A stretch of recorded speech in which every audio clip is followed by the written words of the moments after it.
అవి కొనిచ్చేవాడు. నేను ఒక్కడనే కొడుకున్నా. అవి బీదరికం. ఆ పేరగాని చెప్పులు వేసుకుంటే కింద అవి అరిగిపోయి తెగిపోయేవి.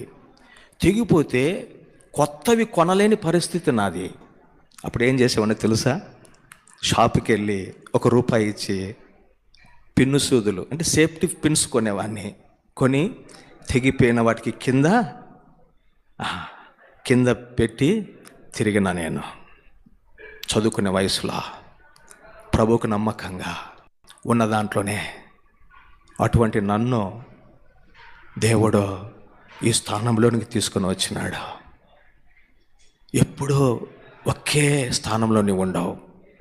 ఎందుకు చెప్తున్నానంటే, దేవుని మందిరం అంటే అంత ఇష్టం, దేవుని సన్నిధి అంటే అంత ఇష్టపడే వాళ్ళం.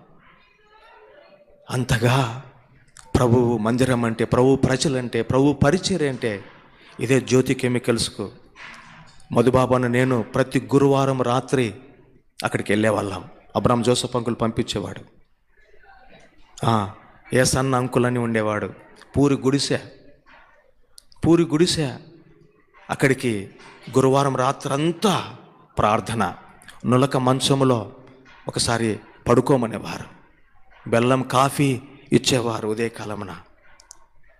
ప్రేమైన సహోదరి సహోదరుడా, దేవుని చేతిలో అణిగి దేవుడు పరిచర్య ఆశతో దేవుని మందిరాన్ని కనిపెట్టుకొని మేముండేవాళ్ళం.